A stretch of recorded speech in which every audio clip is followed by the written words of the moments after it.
Everyone, welcome to the Running with Heart podcast. I am back after a short break from the podcast, after we sort of wrapped up that lead into the Big Apple of the New York marathon anniversary, and talked about that journey and how it relates to the current journey that I'm on. And of course, that journey is mission 231, running the Lara Pinta Trail, or 231 kilometres of it for the Heart Foundation of Australia.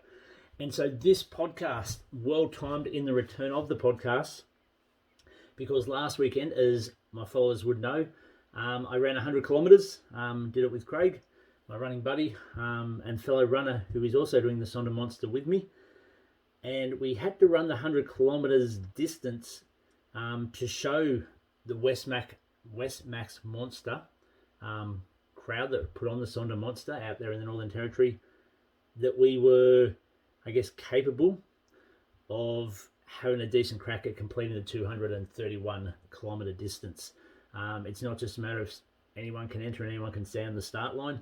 When they're sending you out into the great Aussie outback, starting at Mount Sonder and telling you got 231 kilometres till you come, I guess, in a way to civilization back in Alice Springs, they want to know that you've got a fair chance of making it and you're not going to get lost out there. You're not going to die, hopefully, injury, things like that. So because of COVID and because of the lack of races that have been on, 100k plus race, or all races, but particularly 100k plus for us, we had to do a 100k run in our training and record that, which we did via Garmin. And then we had to send them the details or the file of the run so they could then have a look at things like the time it took us, the elevation that we gained, as well as, I guess, the pace, the terrain, that sort of thing. So they also were able to look at my vlog that I kept on YouTube on the Running with Heart channel.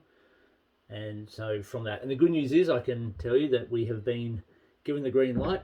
We've done what was required, and we now official starters in the Sonder Monster in May 2022. So something to look forward to. But this podcast, it's all about the 100k recap. I'm going to take you through it from start to finish. We're going to talk about before it, the lead into it. We're going to talk about the recovery afterwards. And I put out on the socials this week as well for people to hit me with any questions that they'd like me to answer in regards to the 100k particularly.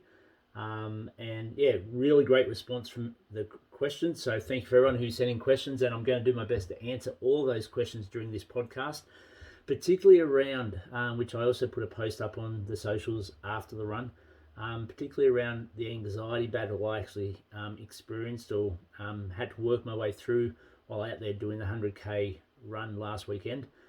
For those who have followed the journey, the podcast journey from the beginning, I talked about and revealed my anxiety battle for the last two and a half years now, back in episode 4. It's worth going back and having listened to if you haven't yet. It gives you a bit of background into what occurred last weekend as well. But we'll go through all that.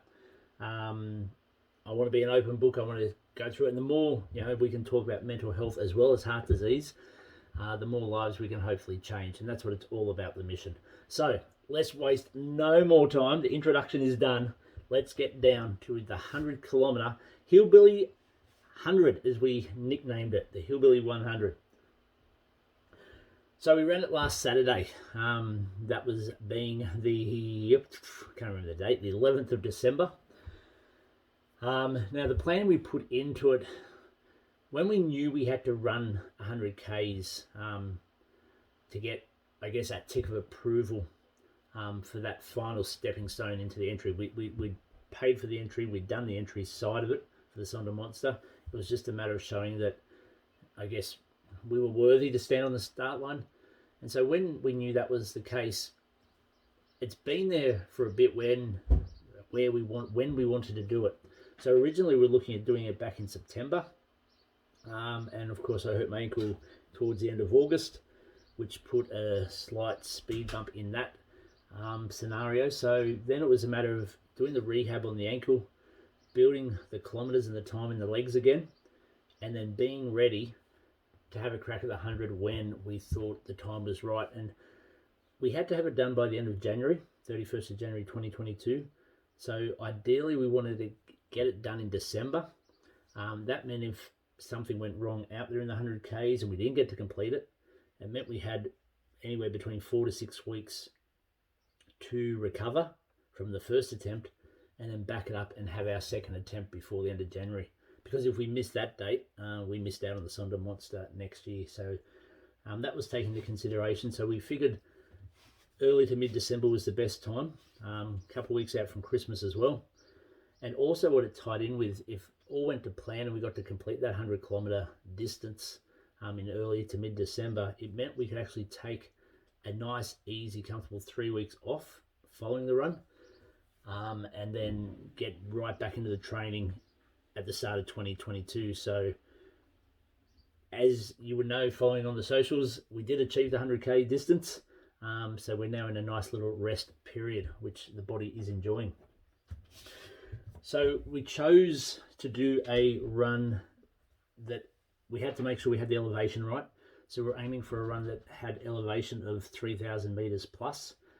So it was comparable to the Sonder Monster, being 8,400 meters thereabouts, over 231 kilometers. So we wanted that sort of ratio to be correct. So we're aiming for around 3,000 meters elevation.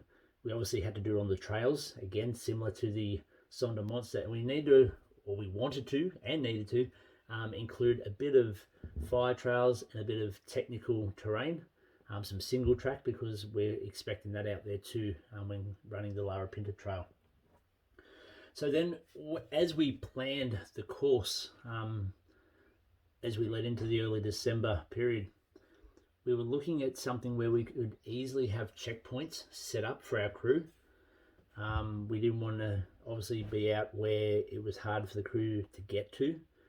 We wanted to have checkpoints so we could stop, change the shoes if we needed to, our nutrition, stock up on our nutrition that we're carrying in our packs.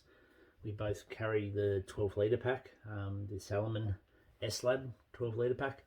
So that was important in planning the course. So what we decided, we also, I should just add, we wanted to include obviously some trails we'd run before in our training. That obviously gives you a bit of confidence, a bit of awareness of what to expect. And then it wouldn't have hurt if we had some trails in there that we hadn't done before, because again, that frees up the mind instead of going over the old stomping ground again and again. So looking for that variety. So we started from my place in Portland and headed west into the Sunny Corner State Forest on a trail we'd done before. And that took us out to Sunny Corner Road, just outside Sunny Corner itself. And then we did a longer loop coming back through the forest to get the Ks up, and that brought us back into Portland. And we used my house as checkpoint number 1, the first major checkpoint, and that was at 34 kilometers. Well, it should have been 34 kilometers. It ended up being, I think, around 37 due to a wrong turn that I took us on out in the Sunny Corner State Forest. We then ran through Portland into the hills that separate Portland and Wallerawang. Went through there, and we'd worked out that that was going to be another 17.5 Ks to the Wallerawang Footy Oval, which was another ideal major checkpoint. And going off time, it was going to be, or distance was going to be just past the halfway point, so around the 52, 53K mark. And then from there we ran through Wallerawang itself, the main street, over the railway line, down to the lake, hit the trails around the lake, a couple of hills there, and then we headed up the old highway where it intersects with the Great Western Highway. And then we had a drink station up the top there before we crossed over the Great Western Highway into the Liddesdale State Forest, and we went the roundabout way to the Rydal Showground. So that was around 13 Ks to the Rydal Showground. A lot of big hills, mountains out there in the Liddesdale State Forest. And that was our final major checkpoint at the Rydal Showground. And then we turned around and retraced our steps, the 13 Ks back to the highway, crossing over, back through Wang, and then we were able to finish up around the lake there, throwing in a couple of the hills to finish off in the last K or two. So we're really happy with the course we picked out because of where we were able to have the checkpoints. Major checkpoint number 1, 34 kilometers was meant to be. Number 2, 52 kilometers, and then number 3 at Rydal was around the 70, I think, mid 70 mark. And then of course the drink stations in between that. So it was really well spaced out and really confident with the spacing of that and the easy accessibility of it for our crew. Our crew consisted of my wife, Monique, and close friends Tom and Sam. And truly thank them for their efforts on the day. There was a long day out there for them, and they had to obviously drive between the checkpoints, set up, wait, and then we were there for no more than 15 minutes, and then we were gone again. So a lot of time waiting around for them, and we really appreciate their patience and their professionalism on the day. Without them, we wouldn't have got through it. They were just incredible. So big shout out to our crew on the day. Okay, the run itself. We started at 6 a.m. in the morning, greeted a beautiful weather. The weather was just perfect for us. Portland, New South Wales, like most of the eastern side of Australia, has been drenched in the last month or two with rain and cooler weather. And even the week leading into the run, a lot of rain around, and even days before the run. But we were blessed to be greeted by clear blue skies, cool temperatures. I think we started, it was around 6 or 7 degrees. So I actually started with running gloves on and head out towards Sunny Corner. Feeling good initially. With the pace side of things, we didn't go out with a set pace goal. In training leading into the run, for me, it's all been about the feel. Where once upon a time with my training and my Garmin watch, it was always checking the watch and seeing what pace I was at and trying to maintain a pace or hit a particular pace, whether it be a slower pace or a faster pace depending on the session. But in my training for the Sonder Monster for the past, what's it been? Wow, 8 months. I've converted myself, I guess you could say, to being a timed runner. So all my sessions are done on time. They're not done on distance. It's all timed and it's all done on feel. And I actually changed my watch face, which I think I've mentioned before in the podcast, where all I have on there is my time. And by time, the time that's ticking over. I can flick the screen and see an average pace or an average heart rate and my heart rate, and that is it. Don't have distance on there, and it's very hard to see what pace I'm running at that particular moment in real time. So that's how we went into the 100-kilometer run last weekend, was doing it all by feel. I thought that was a better way to do it rather than suddenly changing, going back to, okay, we want to average a 9-minute kilometer pace or an 8-minute kilometer pace. In terms of time goals, we didn't know what Westmax Monster were after in terms of 100k time. But we wanted to make sure it was just the best we could do, basically. And so I mentioned previously, in the week leading into it, to clients of mine or friends as well, family, that my wildest dream goal, if everything was to go perfect, would be 15 hours for a 100k run with what we were looking at in terms of terrain, in terms of elevation. If we were to get under 20 hours, I'd be really, really happy. And then above that, it depends how much it blows out. It becomes a mental game, I guess. But yeah, so I guess 20 hours was the ballpark time we're after. And so we knew it was just a matter of keeping moving, keeping ourselves comfortable. And so that's the pace we set out at, just at a comfortable pace. We could chat. We fuel slightly differently, or refuel slightly differently. Myself, with my stomach issues at the moment, have been getting used to pretty much every 30 to 40 minutes max of having something light, where Craig's a bit longer. So I started around the 40-minute mark with a caramel slice, and then I alternate between a solid food and a gel, an energy gel, whether it be the hammer gels or the goo gels. And that was working well, sipping on Gatorade as well, in between those refueling stops, or not stops, but refueling times, and water as well. And we knew hydration was important. It's probably one of our weakest spots when it comes to long distance running, is not hydrating enough. So we're both conscious of that, and we're trying to take a few sips every 10 to 15 minutes. It was going to be a warm day as well, which we haven't been used to in the last month. So we started off really well and made good time. We got to Sunny Corner in about an hour 50, I think, from memory. That was Sunny Corner Road. And then we turned around and headed back the long way, down Back Creek Road, back towards Portland. And it was somewhere along there where I took us on a wrong turn. Came to a fork in the road, certainly had to go right. I remember from previously taking a right turn, you go along a flat section and you come to the creek. You can't cross the creek because it's so deep and wide. And so you turn right and go up this massive hill, follow the creek up to the dam, which is known as Third Dam. You cross across in front of it and you come back down the other side of the creek, back into the Portland Common, back to home. So I took us on this right fork path and realised that after a while it didn't look familiar, and I think we took another ride in there as well. And suddenly we had this climb. And we're going up and up and up, which wasn't a bad thing because we needed the elevation. We're after 3,000 metres. Anyway, then I thought, yeah, this isn't right. So we got out the map just to have a look at where we were on the map.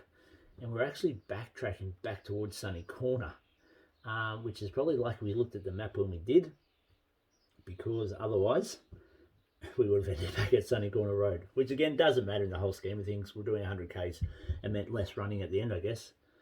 But anyway, so we've found ourselves, according to the map, on this loop.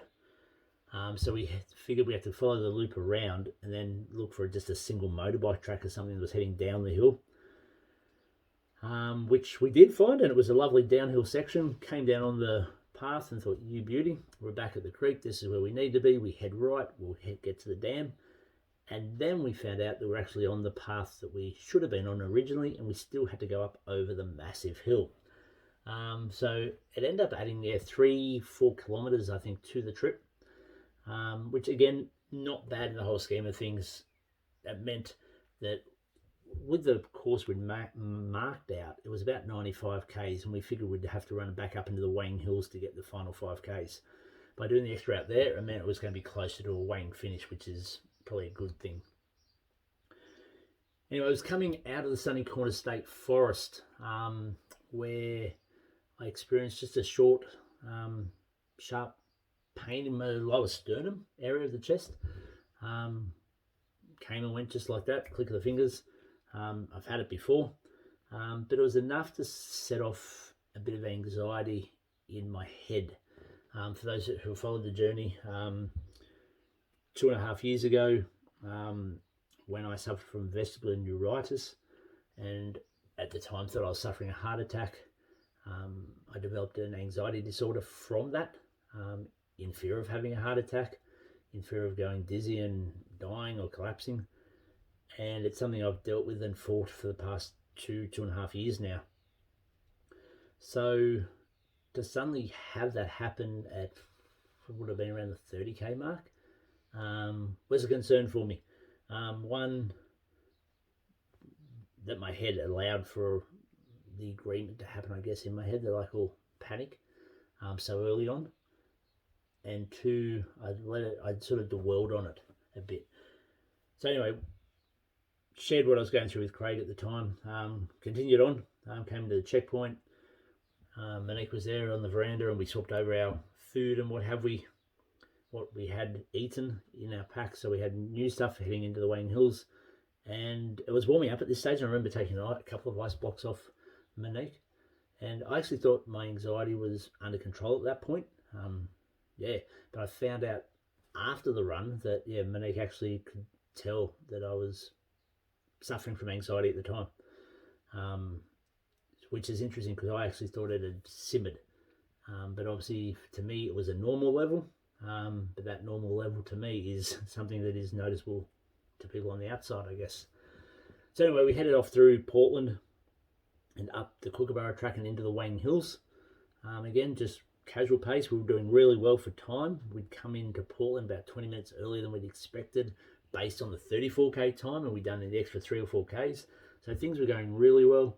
I was starting to get a bit concerned because even though I was sipping and drinking, I hadn't been to the toilet for a long time. Coming out of the state forest probably was the last time. Craig was going frequently. So that was, I guess, playing on my mind a bit. And I started to feel a bit off in my stomach. And then I decided to have some potato chips, which usually for me is a saviour when running, and a crook stomach, and it made me feel worse. And that again gave energy, I guess, to my anxiety, where it really took hold in the middle of those hills. And looking back at it now, I think there's numerous things, and this was a question I got asked on the socials when I put the question out there, what you'd like me to address. And I'm going to go through the whole anxiety issue in the Wang Hills. But yeah, the question I got asked was, what caused your anxiety attack? What thoughts went through your head at the time, and how did you overcome it?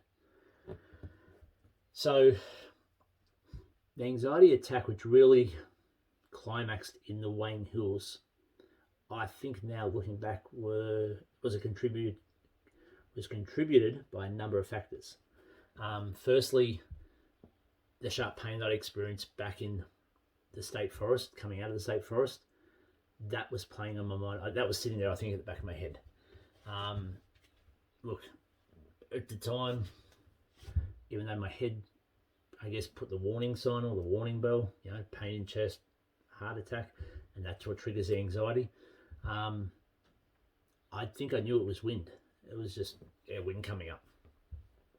But my head, the pathways that have been developed over the last 2.5 years, went not the fight or flight response, but Houston, we have a problem issue.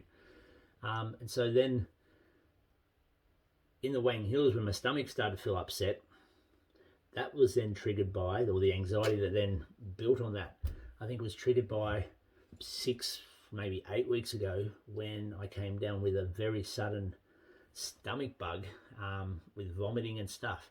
I actually experienced on that day hallucinations and severe dizzy spells, which at the time, 6 to 8 weeks ago, reminded me of 2.5 years ago when I had the vestibular neuritis. And so I think the chest pain in the Sunny Corner State Forest at around the 30k mark, the nausea feeling, the crook stomach that would have been around the 42, 43k mark, combined was like a volcano going off in my head. Add to that, I think the fact that I knew in the back of my mind, in those Wang Hills that I'm looking out on as I sit here in the podcast studio, where it was at the time was pretty much dead halfway. So it meant you're looking at 9 kilometers one way to Portland, 9 kilometers one way to Wang. And to me, in my head, that is escape, exit points, help, safety, whatever you want to put it down to. It was only talking to a friend during the week, during a PT session, that I actually, I guess, acknowledged that was probably a contributing factor, that it had all sort of snowballed at this halfway point and I no longer had an exit. Generally, when you have an anxiety attack, depending on the anxiety attack, but generally you're looking for the flight or flight response, like, where can I get out of this? Where can I go? And so for me, being in the middle of the hills there, the halfway point, that option was taken away, and I think that built to the anxiety. So it was like putting 3 bad things in together, and the explosion happened in the head. Now, I can't remember if Craig picked up on it or I brought it up with Craig. I think he might have said to me, "Are you right?" And so I shared what was going through my head. And the disappointing thing with it, and this comes to that question I've been asked, the thoughts that went through my head. The disappointing thing for me with it after the event, and at the time, anxiety is, well, it's not a funny thing, but it's, you don't actually realise, you don't comprehend fully the thoughts you're having in the anxiety attack. So they're like they're on their own little freeway and they're just going around your head, and you're aware of them, but you're not aware of what you need to do to divert them out of the brain, so to speak. So when it started to happen, the first thing I actually did was I started to turn on myself, beat myself up. 1, for letting it be happening. 2, for letting it spiral like I did. 3, I started looking at failure, failing the run if I wasn't to complete it. And the thought at the time was, I'm only 43, 44K. So I was walking at this point. I'd slow to a walk to try and settle the stomach, and it gave me a chance to settle the head. But I'm thinking, okay, I'm 43, 44Ks in. If I can't get my head right now, how am I doing another 56Ks? Then from that, my thought process went to, if you can't do 100Ks today, how are you going to do the Sonder Monster in 6 months' time or 5 months' time? And so that became a vicious circle on its own, where I was beating myself up, calling myself a failure, beating myself up for letting my mind, my brain control what was happening basically in front of me, or where I was letting it go, instead of taking control, using my anxiety toolkit to win back, to claw back control of my brain. And so I was sharing those thoughts with Craig as we walked along, and he was really good. He'd never had to deal with that with me before. And, he was saying, it doesn't matter if you don't finish today. It doesn't mean that you can't come back in 4 weeks and do it again. It doesn't mean you're not going to do the Sonder Monster. You're tougher than that. You're more stubborn than that. You're stronger than that. And yes, I was hearing it, but I wasn't believing it.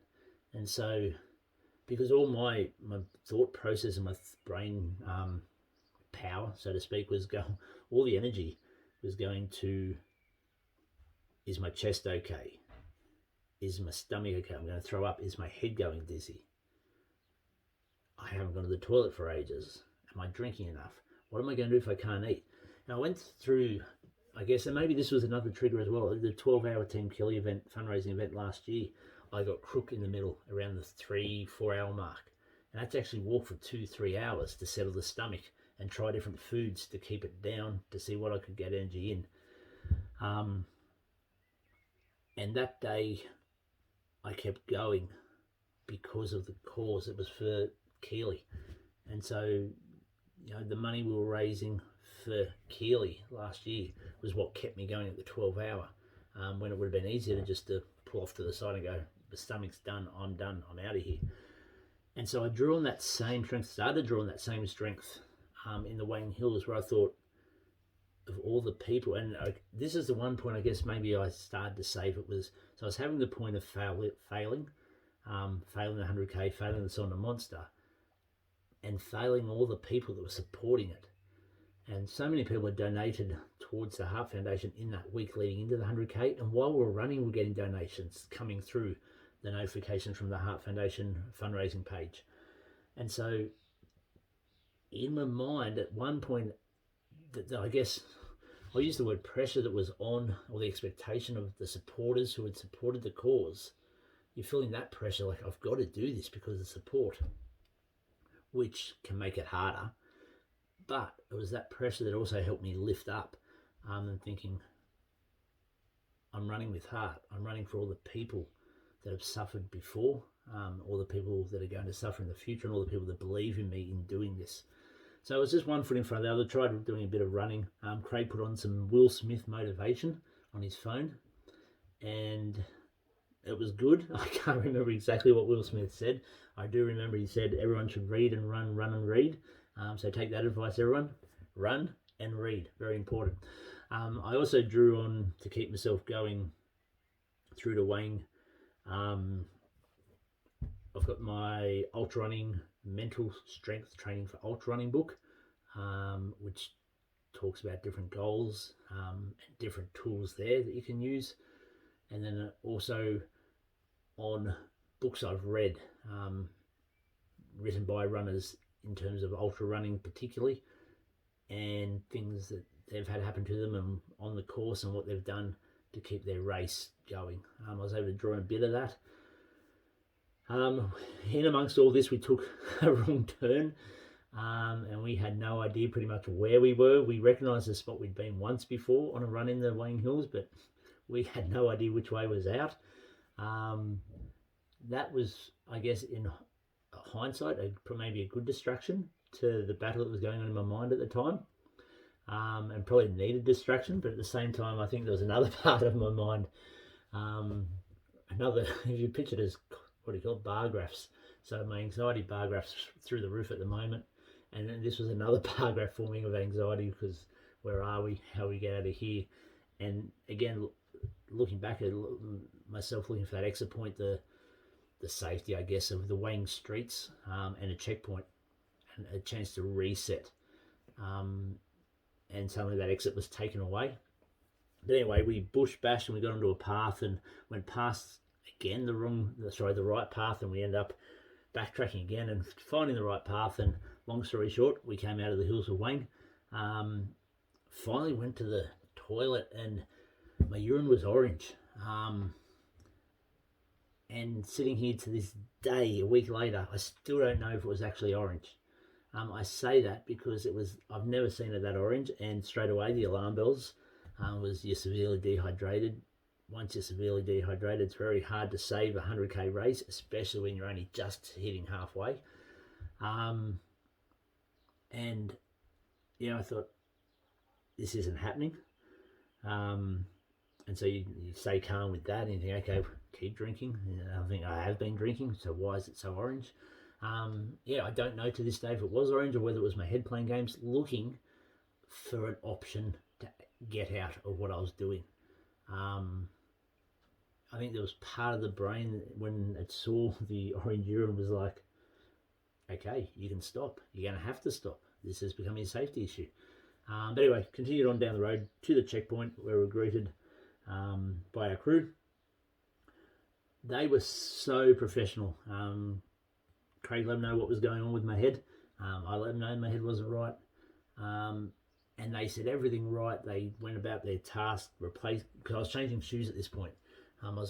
I'd changed into my more technical shoes, the S Labs Ultras, and I was going back into my Sense Rides for the fire trails we're about to hit in the town road. And they had my shoes there ready to go. I was changing my socks. I had to change the socks there. They were replacing stuff in the packs. They had the 2-minute noodles ready. There was no, are you right, Andrew?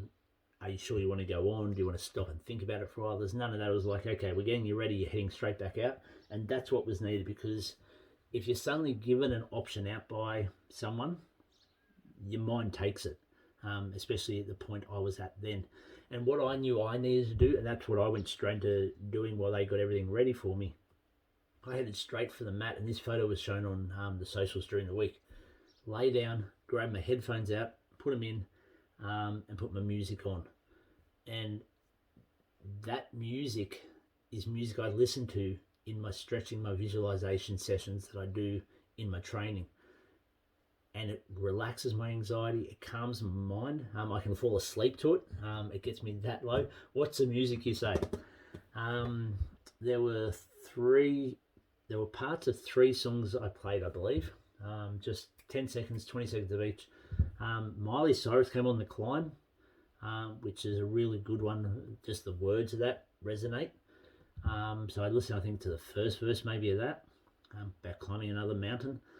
And then Born to Run, the acoustic version from Bruce, which is just my song, full stop. And another Bruce song, which comes a bit down from his Western Stars album. And it is called Stones. And then, is that it? I think that might be it. I don't know, there's a Christian song I play, I can't think of the band name, and it's Soul on Fire. Souls on Fire. I think I may have listened to a part of that. Can't remember. But anyway, put it on, listen to it, got my head right, visualised what was about to happen for the next 47 Ks, opened my eyes and said to Craig, let's go. And from that moment, never looked back. There was praying as well, praying to God during that time, lying on the mat. Help me through this, give me strength, help me be strong, watch over me. And praying continued throughout the next 47 Ks as it had for the 53 beforehand. But yeah, that was enough through the professionalism of the crew, saying and doing all the right things, making sure everything was, you're going out in 15 minutes, Andrew, back into it. And through my music and just being able to stretch and calm my mind, went back out there and never looked back, and it was an awesome next 47 Ks, which was really, really good. At that checkpoint though, that was the major one for, where we wanted to have some sort of lunch. So we're trying 2-minute noodles, or not trying, we're having 2-minute noodles. I could only eat 2 spoonfuls. I had 2 glasses of Mountain Dew that I've never had before in running. And I'd only put that in because it was from a book I'd read where the guy, Dean Canarsie, talks about it being the holy grail basically for ultra runners, the saviour when your race is gone, when you feel like you're going to die, when your head's gone, you got nothing left. And it happened to him in a race that they poured it down his throat and his eyes opened and the energy hit and off he went. So that was there for emergency use, which I thought I'd be having at the 90k mark. Instead here I was sculling it in 2 glasses at 52, 53 Ks. But it did the job. We went back out, went through Wayne, a hard, hot slog up the old highway in the midday. So the cloud had come over though. So again, blessed with the weather. We had the blue sky earlier when it was cool. Middle of the day, the cloud came over, gave us some relief. At the top of the old highway, again, the professionalism of Monique, Tom and Sam, they knew that was just a drink station. So there was no need for us to stop. And again, if we stopped, it gives that option for the body to stop, the mind to stop. And so it was simply an ice block in the hand, refill the drink bottles, and away you go. So we did that, head into Liddesdale State Forest, which was full of activity, 4-wheel drives, someone on a horse.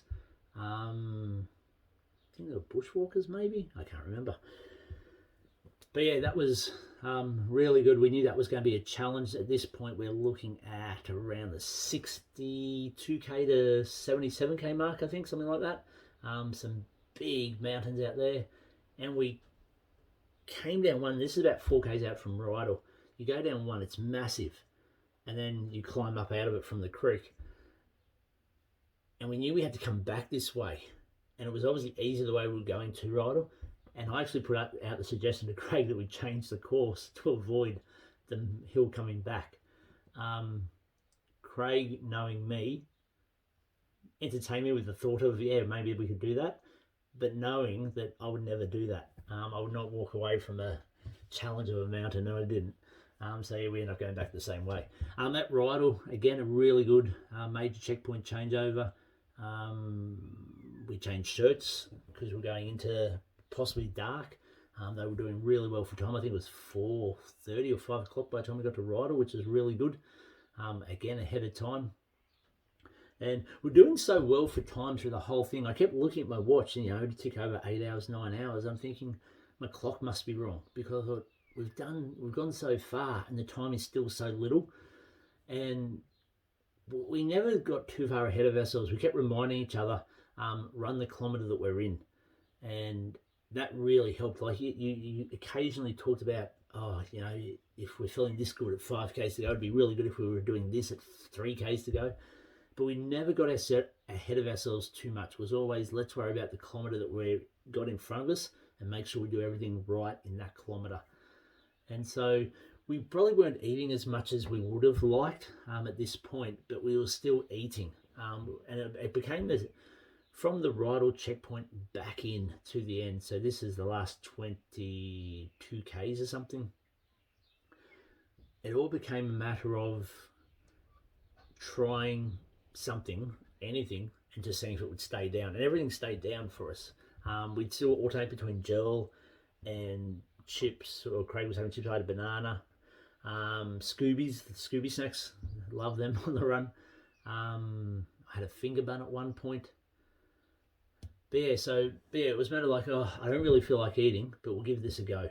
And it happened to work, and then 30, 40 minutes later, okay, don't feel like having anything, but let's give this gel a go. And again, it would work. So it was just a blessing and a real big plus, a big tick in the box, that we were able to keep eating, drinking, and gelling right through the whole 100 Ks. And that really helped get the time that we ended up achieving.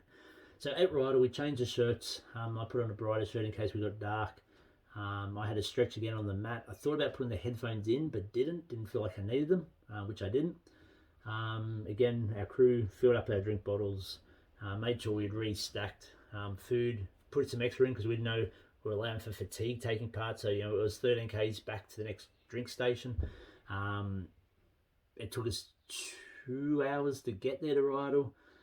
It could take us 3 hours to go back. We didn't know. So they made sure we had extra stuff in case that was needed. And I had some noodles again. I had probably a quarter of a container this time, which was a good thing, getting a bit more food in than I did at Wallerawang. I had a glass of Mountain Dew. Clean my teeth. That's something I should talk about. Cleaning the teeth. I'd read this. I heard this on a Dylan Bowman podcast, I believe it was. Might be his office hours that he does with Free Trail. But a runner talked about one of the things she does at checkpoints is clean her teeth. One, it freshens her up, clears her mind, but it gets rid of the coating that starts to develop through your Gatorade that you're drinking or your soft drink or just the food you're eating. So I think I ended up cleaning my teeth 3 or 4 times during the day. And it worked really, really well. So that was a really good tick as well, or a big tick. We head back towards the highway, and again, we hit this mountain that, have a look at the vlog. It's on the Running with Heart YouTube channel. The filming of it doesn't do it justice, but it's like that. It's not crawling, but close to it.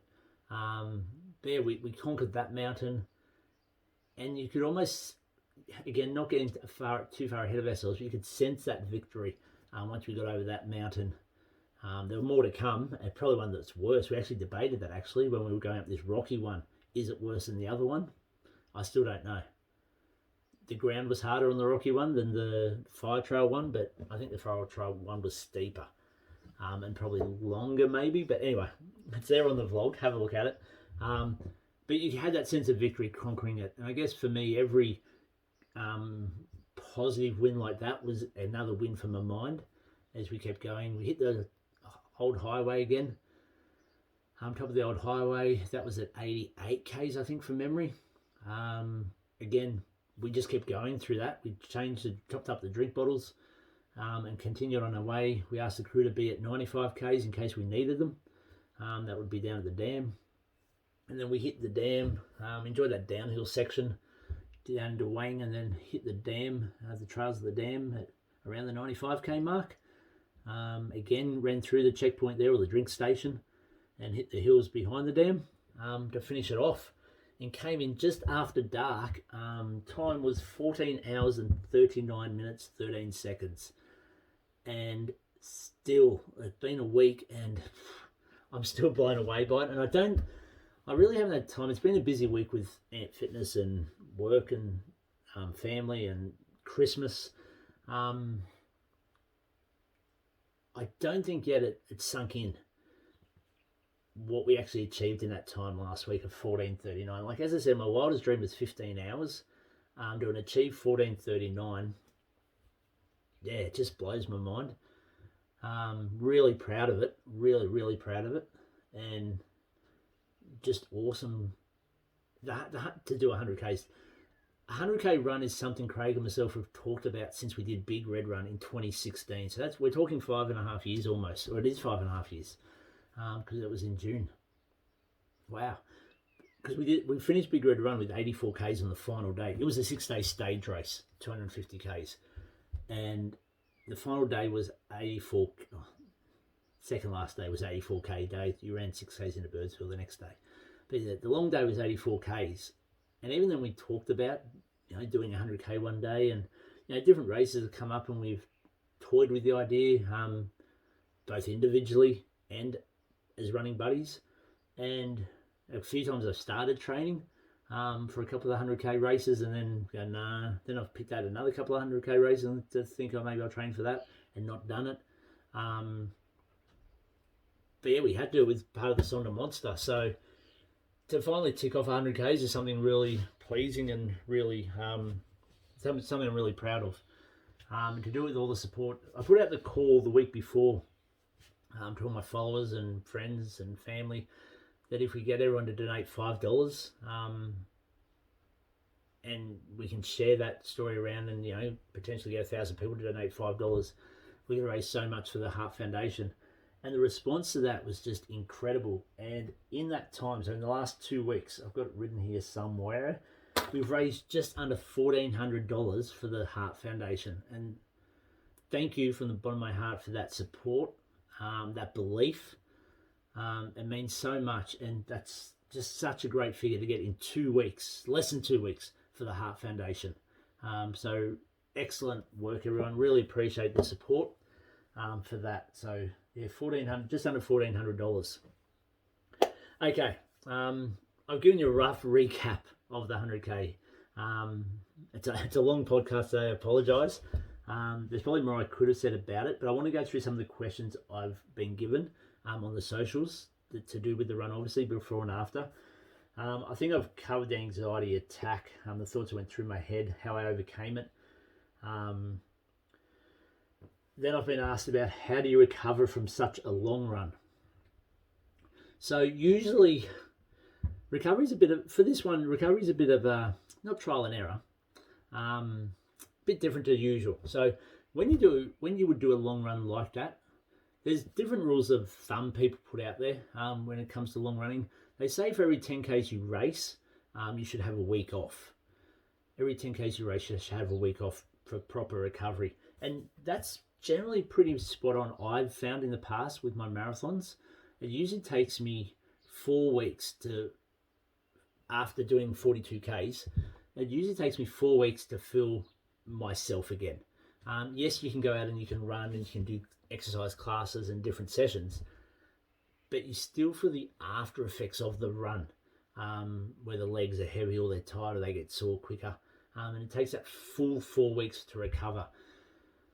So the plan is for the recovery here after the 100Ks, because we're still training for the Sonder Monster. We're aiming for 231Ks Sonder Monster.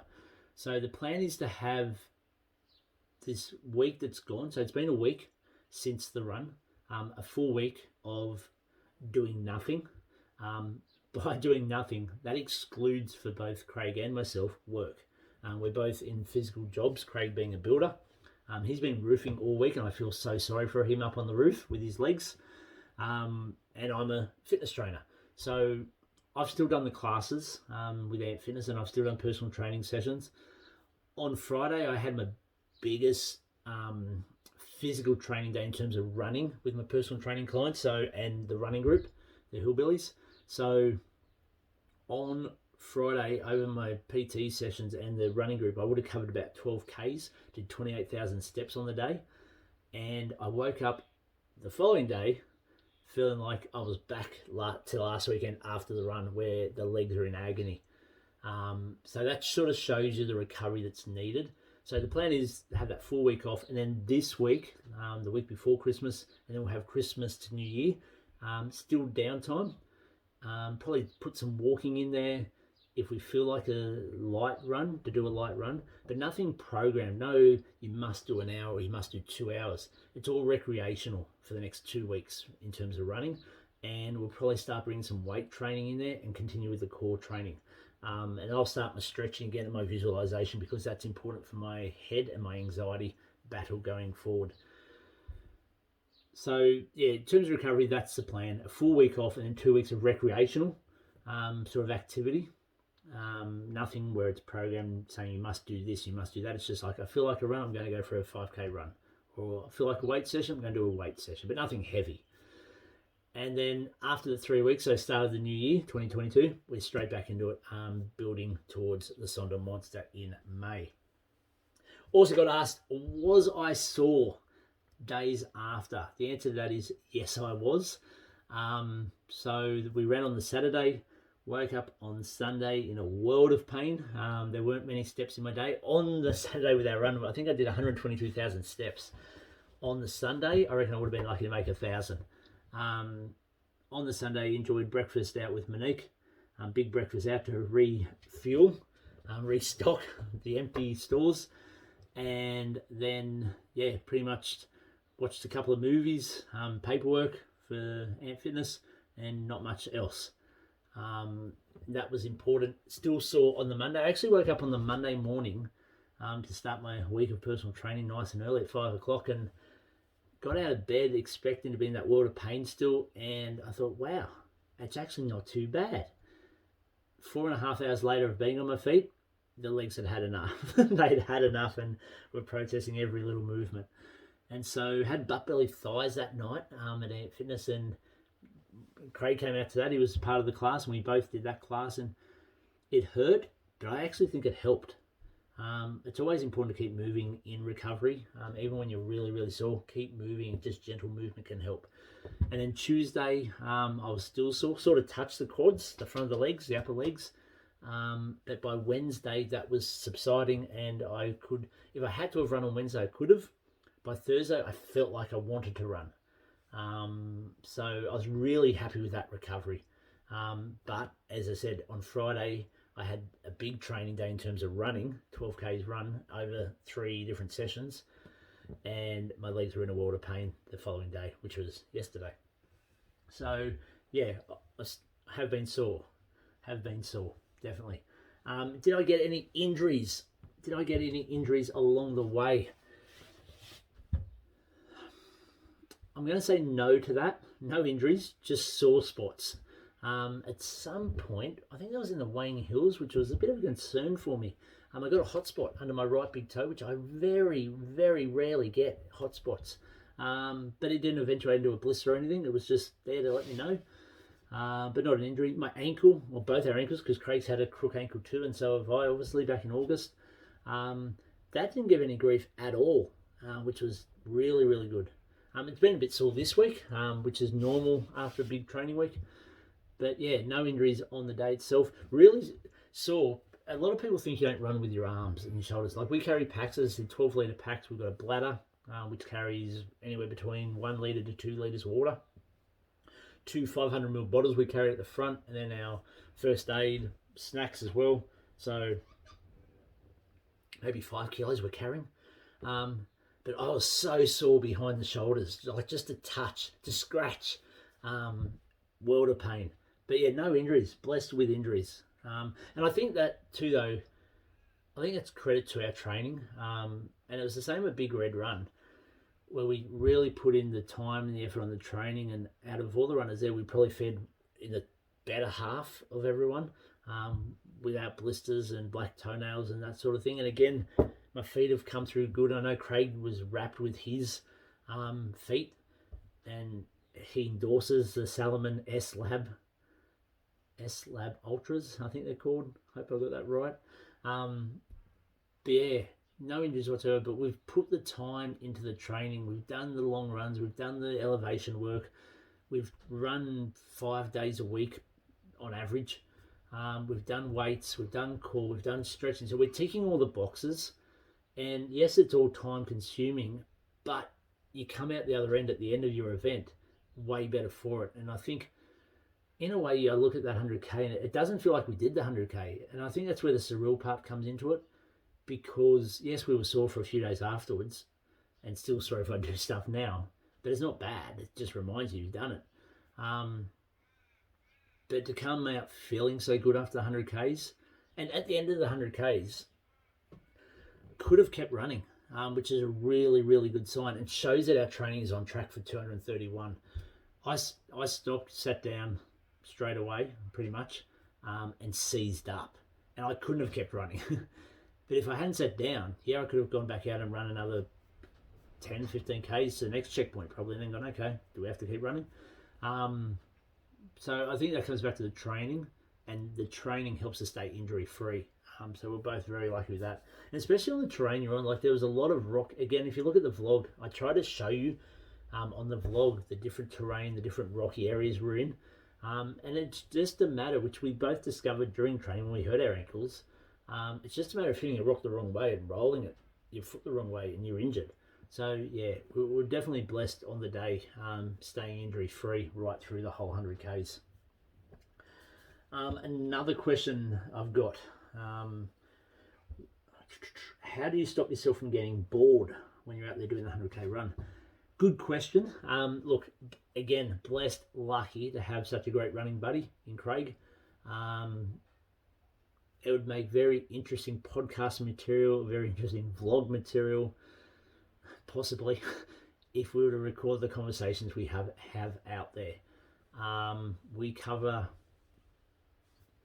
every topic pretty much, and when you're going to spend 12 or what was it, 14 hours, 39, there is a lot of talking time, but there is also, don't get the wrong impression there's also a lot of time where it's just running in silent, and probably more so last weekend than usual because maybe of the mental battles I was having. So sometimes I've just got to zone out, get inside my head, get outside my head, depending how you want to look at it. And so I'll just run in silence and zone on the ground in front of me. And so Craig's just left on his own. But yeah, boredom is not something that has happened on any of the long runs. One, look, this could cause an argument between trail runners and road runners, and I'm both. I run trails, I run roads. But you immerse yourself, you lose yourself in your surroundings. So we're running in very picturesque countryside, amazing views. And again, I've tried to show that on some of the vlog. So that helps with not getting bored. You just immerse yourself in nature. You're also constantly aware of, especially on the trails, where your foot placement is. So you're concentrating on what you need to do with your stride. So that stops the boredom. So yeah, I think it's just keeping the mind occupied, conversations happening. If you're running on your own, would you get bored? I don't know. I once, when I was starting to get back into running, I think I've spoken about this before, and it's when I was starting out fitness. I went out for a 20-minute run. Actually, it was going to be a longer run. I turned around after 20 minutes because I was bored. The mind just, wasn't there, and I wasn't listening to music or anything, but I just couldn't do it. I was just bored, so I turned around and went back. Now I can run for 14 hours and not get bored. Figure that out. I can't. But yeah, conversation is good. Immersing yourself in the countryside, nature around you. And I also spend time thinking about who I'm running for. People I know who have supported the cause in the past, people who have been affected by heart disease. That also helps pass the time. How frequent will 100-kilometre runs be as you get closer to race day? That is a good question. I'm actually in the process of this downtime from training. It gives me a chance to look at our program moving forward. They won't be that frequent. It takes too much toll on the body. If you have 100 Ks and you've got to recover for 3 weeks, you lose 3 weeks of training. A lot of the elite runners say that if you can physically run 50 Ks, everything after that becomes mental. And after doing the 100 Ks last weekend, I would agree. Physically, last weekend, Craig and myself had this conversation out there. We were talking about the Sonder Monster. We were talking around the 85K mark when we had this conversation. And I said to Craig, physically, I know right now that I could run 231 kilometres. It's all mental. And for me, particularly so, after that anxiety attack that happened in the Wang Hills, I've got to get myself on top of that. And I can't prevent that from happening. I can try to prevent it from happening, but I can't guarantee it won't happen. But what I can guarantee is having the toolkit ready to use when it does happen to keep me moving forward. And that's the key there.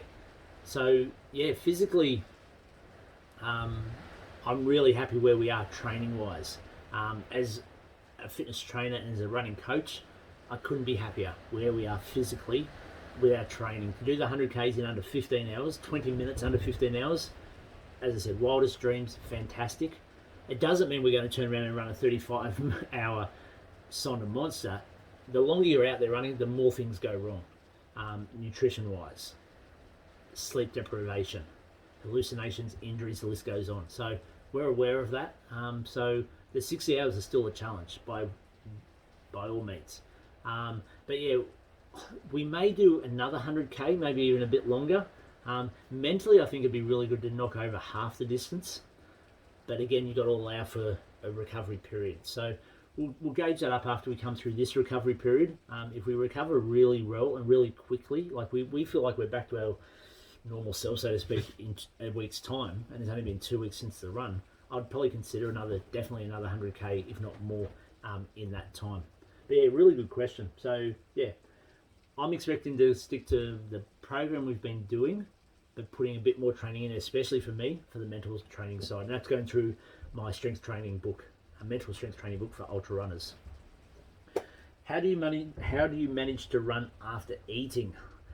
That is something that has taken practice, and it's simply doing it in training. I once upon a time, we're talking back in my early marathon days, couldn't eat breakfast before I ran. Then I slowly, when I started to do longer stuff, I thought I've got to have something. So I'd have a piece of toast or a banana. Then it became banana and toast. And slowly I've just worked it in. So now I can have a bowl of porridge, toast and a banana, and then go running half an hour later. It all comes back to training and rehearsing it in smaller runs. And so on the day, like all the food we had, majority of food that we had on Saturday in the 100k run is most of it we've had before in training. And I've talked about it a couple of times in some of my shorter vlogs on my shorter runs, is those shorter runs is a great time to try things, eat and run straight away to see how it handles, the stomach handles it. Because if it's going to go wrong, it's only a short run. You're not out there for 3 hours. You're only out there for another half hour. So it's just a matter of, for me, it's a matter of practicing eating and then running on top of that. And I guess smaller quantities too. Like we didn't sit down and have a full cup of noodles and I don't know, a full muffin or a full sandwich or a packet of chips. Everything in smaller quantities. So you're eating more frequently with less quantity with each eating time. Does that make sense? I hope so. But that's how we managed to run after eating. Another question. This is a really good question. Being a massive run, how do you prepare not just physically but more mentally? And also, how was it mentally during and after the run? So for my mental preparation, as I've spoken about, I'm working my way slowly through this mental strength training for ultra runners. That's been really good. I'm only in the early stages of it, but already there's so many tools and so much I've taken from it. I find reading has really helped with my mental training. Again, reading other people's experiences, learning from them, whether it be in a magazine article, whether it be a book, autobiography, biography. Listening to podcasts also helps.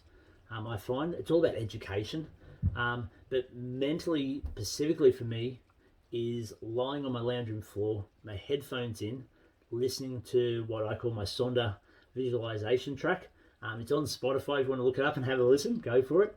Sonder visualization, and I lie there, I close my eyes, and I visualize running the Sonder Monster. From climbing Mount Sonder at the beginning, through the trails, I'm learning the checkpoints by name and distance, and arriving in Alice Springs. Leading into the 100k last week, the week before, I was lying on my lounge room floor, eyes closed, music on, and picturing the course we were running. Picturing how I was going to feel at a certain point. When things turned bad, if they turned bad, how I was going to get through that. And deep down, that helped. The mistake I probably made during the run, when I had my anxiety attack in the hills between Portland and Wayne, and Craig actually said to me, do you want to put your music on? And I said no. And that was probably the state my head was in at the moment, where I wasn't comprehending the tools I needed to use at the time. I should have put my music on straight away. Straight away I should have put the music on, and I think I would have come out of it a bit quicker than I did, where I won't say I stumbled into Wayne, but yeah, it was a slow walk run into Wayne, which didn't affect things overall. Like, we came in way below our time anyway. But yeah, I think mentally it would have helped to put my music on straight away. And so that's a note I've made for the Sonder Monster. And it could be as simple as myself, because your mind's not thinking clearly at the time when you're under that anxiety attack, having a little card laminated that I have in my pouch or my pack, and I pull it out when I'm feeling anxious and go, okay, music on, check. As a mate and client said to me during the week when I was sharing my anxiety battle out there and talking about what caused it and, you know, how to deal with it out at Sonder Monster, if you choose to walk off to the course at the Sonder Monster, you got to drive back to you get driven back to the finish, so to speak, because it's point A to point B. You're going from Mount Sonder to Alice Springs. So if you choose to walk off the course, you're going to be driving past where you're meant to be running. And I don't want to sit in the car thinking, I should be running that. I could be running that. So I'd rather run the Sonder Monster than drive it. And so that is a little text I've written that I'm reminding myself of as I work through my mental challenges going forward in it. With that question, so I talk about the preparation, my visualization, listening to my music, taking myself to the place that I'm training for. visualizing it all. How was it mentally during and after the run? I spoke about mentally during the run. Started off feeling really good. Nervous, obviously, in the morning. That anxiety hit, and then after that, just stayed strong, stayed positive. It's all about being positive. Made sure I did that. After the run, look, I'll be honest, it's probably been a mixed bag. Again, I don't think I've let myself celebrate the achievement as much as I should have. I still think there's part of my mind that's still dirty on myself, beating myself up a bit for what happened out there in the hills. But at the same time, I put this on the socials during the week. That moment at weighing, when I'm lying on the mat, it would have been so easy to pull the pin on the whole thing right there and then, and go, I'm done. But I got myself up, got myself back in the spot I had to be mentally, and continued on. Proud of that moment, but probably just as proud as, and if you go back to episode 1 of the podcast series, where this journey all began, I did the 6 Foot Track Marathon in March this year, so that's 9 months ago, and I was walking up similar hills to what we ran on the weekend, and I retired from running, and that was a 45k race. I was at around 27k's at the time, if that. I retired from running and said, I do not need to run 100 kilometers. I've always wanted to, but I don't need to do it. I realized out there I don't need to do it. I can settle for 5k's, 10k's. I don't need to run marathons. I don't need to run 100k's. Yet 9 months later, 8 months later, I ran 100k's over the similar terrain, running up hills so similar to the 6 Foot Track Marathon. And that was all mental. Out there at the 6 Foot Track Marathon, I can look back at it now and know that that was my anxiety talking in my head. It was looking to preserve me. It was looking for the safer option, the comfort zone. And for myself to be able to turn that round in 9 months and not only run 100k's, but to run it over so similar terrain to the 6 Foot Track Marathon is a huge win for me mentally. And again, until this moment, I don't think I've given myself that chance to recognize that and to acknowledge that and probably to celebrate that. Instead, it's like, what am I doing this week? Am I doing too much? And again, it's that self-preservation. And that's the thing I've got to change in my head. So it was hard during the run in that middle stage when the anxiety hit, but it definitely got better as I went on. Lots of prayer works for me. And then after the run, it was probably relief, but at the same time, still that anxiety sitting there like, did I do too much? Did I push too hard? Am I doing too much now? And I've got to change that in my way of thinking. So I'm working on that. And so yeah, we'll get there. We'll definitely get there. And the last one, preparation leading up to your run and your recovery. I pretty much covered that physically, mentally, and nutrition. Nutrition-wise, look, the week before, just made sure I ate heaps. And not just anything like, carbs, protein, all important. Fats are important as well. Hydration, I probably didn't hydrate as much as I should have in the week leading up to the event, but it didn't cause a problem.